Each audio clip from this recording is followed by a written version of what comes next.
ശ്രീജിത്ത് പണിക്കർ, നോക്കൂ, വിദ്യാർത്ഥിനിയുടെ പിതാവ് നൽകിയ പരാതിയുടെ അടിസ്ഥാനത്തിൽ എറണാകുളം വിദ്യാഭ്യാസ ഉപഡയറക്ടർ അന്വേഷണം നടത്തുകയും സ്കൂൾ അധികൃതരുടെ ഭാഗത്ത് ഗുരുതരമായ വീഴ്ച സംഭവിച്ചതായി കണ്ടെത്തുകയും ചെയ്തു. അപ്പോൾ അന്വേഷണത്തിന് ഉത്തരവിട്ടു, റിപ്പോർട്ട് കിട്ടി. ആ റിപ്പോർട്ടിൻ്റെ അടിസ്ഥാനത്തിലാണ് ഇപ്പോൾ നടപടി സ്വീകരിക്കുന്നതെന്നാണ് ഫേസ്ബുക്ക് പോസ്റ്റിൽ വി ശിവൻകുട്ടി പറയുന്നത്. വിദ്യാഭ്യാസ ഉപഡയറക്ടറുടെ അന്വേഷണ റിപ്പോർട്ട് പ്രകാരം വിദ്യാർത്ഥിനിയെ ഹിജാബ് ധരിച്ചതിൻ്റെ പേരിൽ ക്ലാസ്സിൽ നിന്ന് പുറത്താക്കിയത്, അതാണ് കേട്ടോ, ആ ക്ലാസ്സിൽ നിന്ന് പുറത്താക്കിയതാണ് ഗുരുതരമായ കൃത്യവിലോപം, വിദ്യാഭ്യാസ അവകാശ നിയമത്തിൻ്റെ ലംഘനം ഒക്കെയായിട്ട് മന്ത്രി ചൂണ്ടിക്കാണിച്ചിരിക്കുന്നത്. മാത്രമല്ല, നമ്മുടെ സജി ചെറിയാൻ പറഞ്ഞ കുന്തവും കുടച്ചക്രവും അതിനെ കൂട്ടുപിടിച്ച് ഉറപ്പു നൽകുന്ന പൗരൻ്റെ മൗലികമായ മതാചാര സ്വാതന്ത്ര്യത്തിന് വിരുദ്ധമായ നടപടിയാണ് സ്കൂളിൻ്റെ ഭാഗത്ത് നിന്ന് ഉണ്ടായത് എന്ന് റിപ്പോർട്ടിൽ പറയുന്നുണ്ട് എന്നും വിദ്യാഭ്യാസ മന്ത്രി പരാമർശിക്കുന്നുണ്ട്. ശ്രീജിത്ത്, നോക്കൂ, കെട്ടടങ്ങിയ ഒരു വിവാദം, അത് വീണ്ടും ആളിക്കെത്തിക്കാനുള്ള ബോധപൂർവമായിട്ടുള്ള ശ്രമം അല്ലേ പൊതുവിദ്യാഭ്യാസ മന്ത്രിയുടെ ഭാഗത്തു നിന്നുണ്ടായത്? മാത്രമല്ല, നേരത്തെ ഷോൺ ചൂണ്ടിക്കാണിച്ചതുപോലെ CBSE സ്കൂളാണ്. അപ്പോൾ അത് നമ്മുടെ ശിവൻകുട്ടി വിചാരിച്ചാൽ പെട്ടെന്നൊന്നും അടച്ചു പൂട്ടാൻ പറ്റില്ല. പക്ഷേ എങ്കിലും അവരുടെ സുഗമമായ പ്രവർത്തനത്തിന് തടസ്സങ്ങൾ ഉണ്ടാക്കാം സർക്കാർ വിചാരിച്ചാൽ. ശ്രീ അനിൽ, ഞാനിതിൽ ആദ്യമായിട്ട് പറയാൻ ആഗ്രഹിക്കുന്ന അഭിപ്രായം, താൻ ചെയ്യേണ്ടുന്ന ജോലി എന്താണ് എന്നതിനെക്കുറിച്ച് കൃത്യമായിട്ട് ഒരു ധാരണയുമില്ലാത്ത ആ ഉപവിദ്യാഭ്യാസ ഡയറക്ടറെ സർവീസിൽ നിന്ന് ആദ്യം തന്നെ സസ്പെൻഡ് ചെയ്യുക എന്നുള്ളതാണ്. കാരണം അവിടെ നടക്കുന്ന കാര്യങ്ങൾ എന്താണ് എന്നോ, അതിന് ലോ ഓഫ് ദ ലാൻഡ് എന്താണെന്നോ, ഭരണഘടന എന്താണ് പറയുന്നത് എന്നോ, കോടതി, നമ്മുടെ നാട്ടിൽ ഇപ്പോഴും ഫൈനാലിറ്റി എത്തിയിരിക്കുന്ന കോടതി വിധികളിൽ എന്താണ് പറഞ്ഞിരിക്കുന്നത് എന്നതിനെക്കുറിച്ച് യാതൊരു വിധത്തിലുള്ള ധാരണയും ഇല്ലാതെയാണ് അദ്ദേഹം ആ റിപ്പോർട്ട് കൊടുത്തിരിക്കുന്നത്. രണ്ട്, ഇതെല്ലാം കേട്ടതിന് ശേഷവും അവിടെ നടന്നിരിക്കുന്ന സംഭവങ്ങളെക്കുറിച്ച് മറ്റാരെക്കാളും കൂടുതൽ വ്യക്തതയോടുകൂടി അറിയാനുള്ള സംവിധാനമുണ്ടായിട്ടും സമൂഹത്തിൽ പൊതുവെ ഒരു ഭിന്നിപ്പുണ്ടാക്കുന്ന, വിഭാഗീയതയുണ്ടാക്കുന്ന, വർഗീയതയുണ്ടാക്കുന്ന, മതസ്പർദ്ധയുണ്ടാക്കുന്ന തരത്തിലേക്കുള്ള ഒരഭിപ്രായം പരസ്യമായിട്ട് ഫേസ്ബുക്കിൽ പങ്കുവെച്ച മന്ത്രി ശ്രീ വി ശിവൻകുട്ടി ആ പദവിയിൽ ഇരിക്കാനായിട്ട് തീരെ യോഗ്യനല്ല എന്നുള്ളതാണ് എൻ്റെ അഭിപ്രായം. അത് പറയുന്നതിന് കാരണം, ഈ വന്നിരിക്കുന്ന റിപ്പോർട്ടും അതിനെ തുടർന്ന് മന്ത്രി എടുത്തിരിക്കുന്ന നടപടിയും രണ്ട് കാരണത്താൽ തെറ്റാണ്. ഒന്ന്, അത് ഭരണഘടനാ വിരുദ്ധമാണ്. രണ്ട്, അത് നിയമവിരുദ്ധമാണ്. നമ്മളെല്ലാവരും തന്നെ അറിയേണ്ടുന്ന ഒരു കാര്യം, ആർട്ടിക്കിൾ 21 വെച്ചിട്ട് ഇത് ഒരു വ്യക്തി സ്വാതന്ത്ര്യമാണ് എന്ന രീതിയിലും ആർട്ടിക്കിൾ 25, 26 വെച്ചിട്ട് ഹിജാബ് ധരിക്കുന്നത് മതസ്വാതന്ത്ര്യമാണ് എന്നൊക്കെ പറയുമ്പോൾ ഒരു കാര്യം പ്രത്യേകമായിട്ട് ശ്രദ്ധിക്കേണ്ടതുണ്ട്. അത് റിലീജിയസ് റൈറ്റ്സ് എന്ന് പറയുന്നത് നമ്മുടെ നാട്ടിൽ അബ്സല്യൂട്ട് അല്ല, റിലേറ്റീവാണ്. അതായത് നിങ്ങൾക്ക് പൂർണ്ണമായിട്ടും പരമമാണ് എന്ന് പറഞ്ഞുകൊണ്ട് അവകാശപ്പെടാൻ കഴിയുന്ന കാര്യങ്ങളല്ല. അതിന് കുറേയധികം ക്ലോസുകൾ കൊണ്ട് ഡിപ്പെൻഡൻസി ഉണ്ട്. ഇതേപോലെ തന്നെ വ്യക്തികൾക്കുള്ള ഭരണഘടനാദത്തമായിട്ടുള്ള അവകാശങ്ങൾ പോലെ നമ്മുടെ നാട്ടിലെ പല ഇൻസ്റ്റിറ്റ്യൂഷൻസിനും ഭരണഘടനാദത്തമായിട്ടുള്ള അവകാശങ്ങളുണ്ട്. ഇപ്പോൾ ആർട്ടിക്കിൾ 26 എന്ന് പറയുന്ന മതസ്വാതന്ത്ര്യത്തിന്റെ ഒരു ക്ലോസ് കൊണ്ട് നമ്മുടെ ഭരണഘടന അവസാനിക്കുകയല്ല. അതിനുശേഷവും നിരവധി ആർട്ടിക്കിളുകളുണ്ട്. അതിന് തൊട്ടടുത്തായിട്ട് ആർട്ടിക്കിൾ 30 ഉണ്ട്. ഈ ആർട്ടിക്കിൾ 30 പറയുന്നതനുസരിച്ച് മതഭാഷാ ന്യൂനപക്ഷങ്ങൾക്ക് അവർക്കിഷ്ടമുള്ള വിദ്യാഭ്യാസ സ്ഥാപനങ്ങൾ തുടങ്ങാനും അതിൻ്റെ ഭരണനിർവഹണത്തിനുമുള്ള പൂർണ്ണമായിട്ടുള്ള അവകാശമുണ്ട്. നമ്മുടെ നാട്ടിൽ, കേരളത്തിലാണെങ്കിലും ഇന്ത്യയിലാണെങ്കിലും, ഇസ്ലാം മതവിഭാഗത്തിനേക്കാൾ വലിയ ന്യൂനപക്ഷം എന്ന് പറയുന്നത് ക്രിസ്ത്യൻസ് ആണ്. കാരണം നമ്പറിൽ അവരാണ് വളരെ കുറവ്.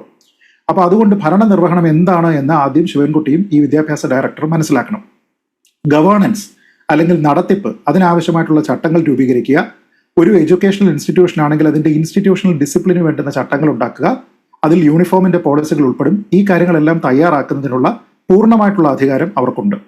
തന്നെയുമല്ല, മൈനോറിറ്റി ഇൻസ്റ്റിറ്റ്യൂഷൻസിന് ഡിസിപ്ലിന്റെ കാര്യങ്ങളിൽ അല്ലെങ്കിൽ യൂണിഫോം കാര്യങ്ങൾ തീരുമാനിക്കുന്ന വിഷയങ്ങൾ, ഇതിലെല്ലാം തന്നെ ഓട്ടോണമി ഉണ്ട് എന്ന് കോടതികൾ ഇതിനു മുമ്പ് അംഗീകരിച്ചിട്ടുള്ളതാണ്.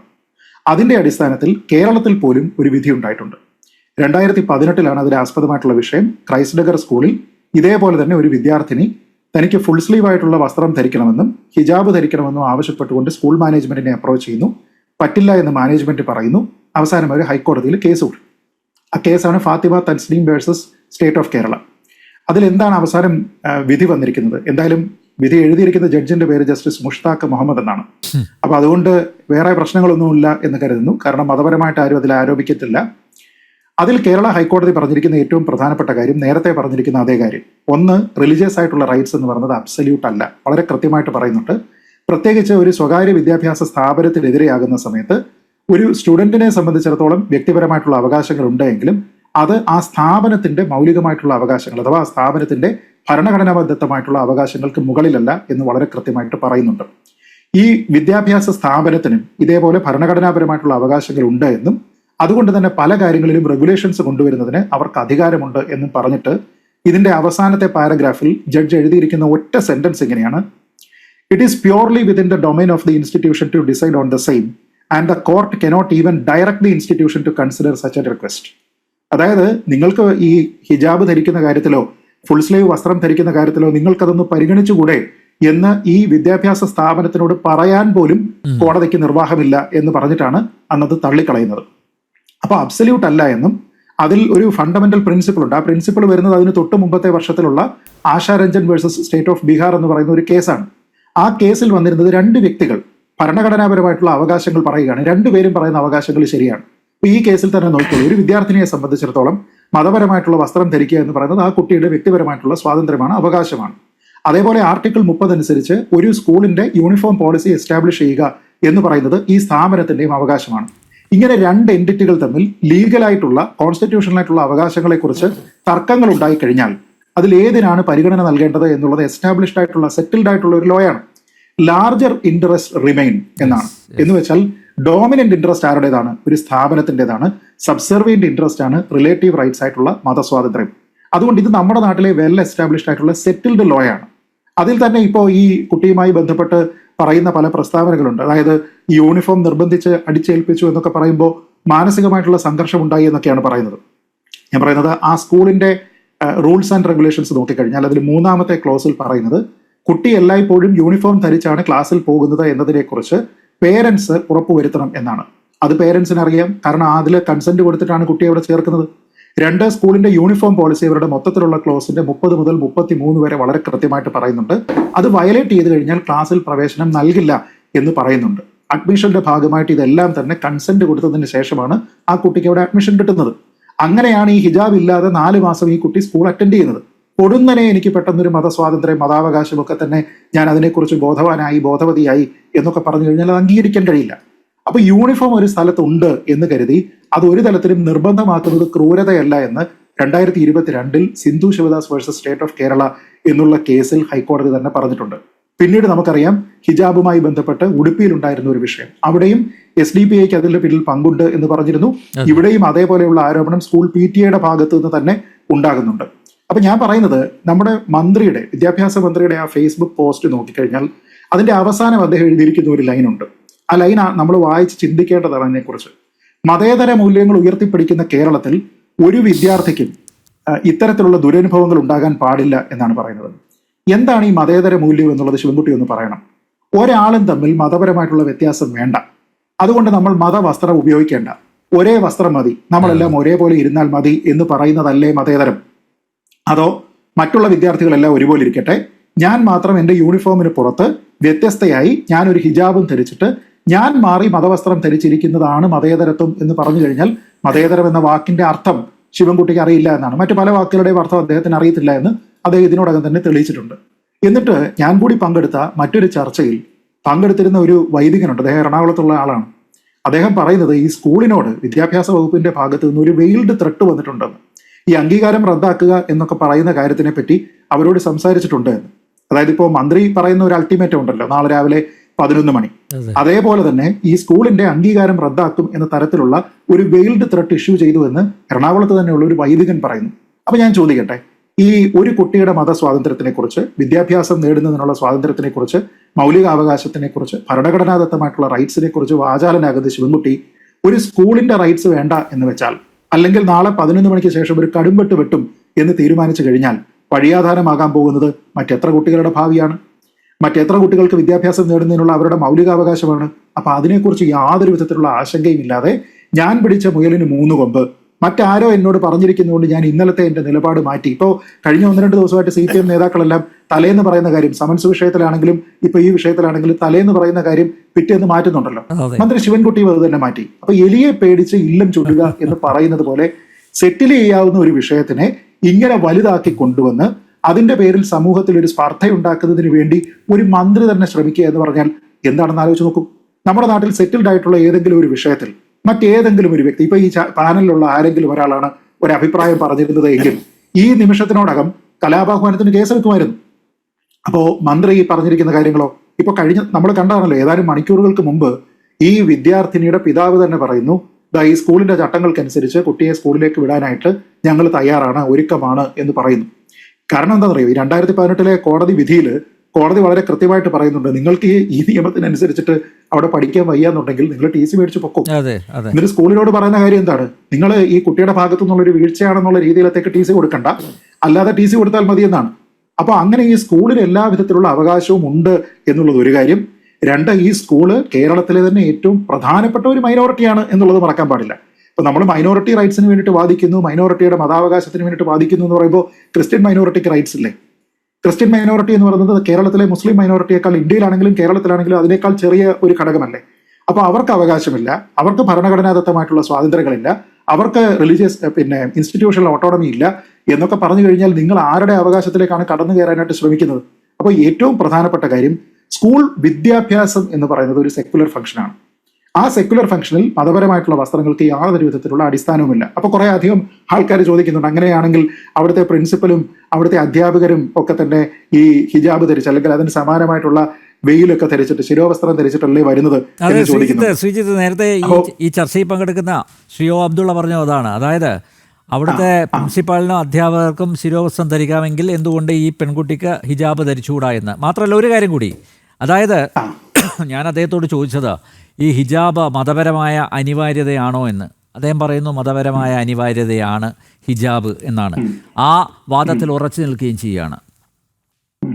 ശ്രീ അബ്ദുള്ള അല്ലേ, അദ്ദേഹത്തിന്റെ ഒരു വാദത്തിൽ നിന്ന് മാറാറില്ല. അദ്ദേഹത്തിന്റെ എല്ലാ വാദങ്ങളിലും എല്ലാ കാലവും അതിശക്തമായിട്ട് ഉറച്ചു നിൽക്കുന്നതാണ്. എനിക്ക് അതുകൊണ്ട് തന്നെ അദ്ദേഹത്തിനോടൊപ്പം ചർച്ചകളിൽ പങ്കെടുക്കുന്നതിന് വലിയ ഇഷ്ടവുമാണ്. കാരണം നമ്മൾ എന്ത് പറഞ്ഞാലും വിശുദ്ധ ഖുർആൻ ഉദ്ധരിച്ചുകൊണ്ട് ഞാൻ പറയുന്നത്. ആയിക്കോട്ടെ, ഞാൻ എന്റെ ഭാഗം ഒന്ന് പറഞ്ഞു തരാം. ഖുർആന്റെ തർജ്ജമക്ക് നമ്മൾ ഒരാളെ ഇവിടെ ഇപ്പുറത്തെ ഒരു സെക്കൻഡ് ശ്രീ അബ്ദുള്ള, ഞാൻ സംസാരിച്ചോട്ടെ, പറയട്ടെ. ശ്രീ അബ്ദുള്ള ഇങ്ങനെ അസഹിഷ്ണുത കാണിക്കാതെ ഞാനൊന്ന് സംസാരിക്കില്ല. അയ്യോ, ഇത് ആരിഫല്ല. അല്ല, ആരിഫല്ല, ഞാൻ ശ്രീജിത്ത് പണിക്കരാണ്. അല്ല, അങ്ങെന്തോ സ്വപ്നം കണ്ടത് പോലെ തോന്നുന്നുണ്ട്. ആരിഫ് സ്വപ്നത്തിൽ വന്നതല്ല, ശ്രീജിത്ത് പണിക്കർ ലൈവിൽ ഇരിക്കുകയാണ്. ആരിഫ് സ്വപ്നത്തിൽ വന്നതല്ല. സംസാരിക്കുന്നത് ഞാനൊന്ന് സംസാരിച്ചോട്ടെ. ഞാനൊന്ന് സംസാരിച്ചോട്ടെ. ഞാൻ വന്നിട്ട് മദ്രസയിൽ പഠിക്കാൻ അനുവദിക്കുമെങ്കിൽ പ്ലീസ് ഞാൻ ഇതൊന്ന് പറഞ്ഞോട്ടെ. ചോദ്യത്തിനൊന്ന് മറുപടി പറയട്ടെ അദ്ദേഹം.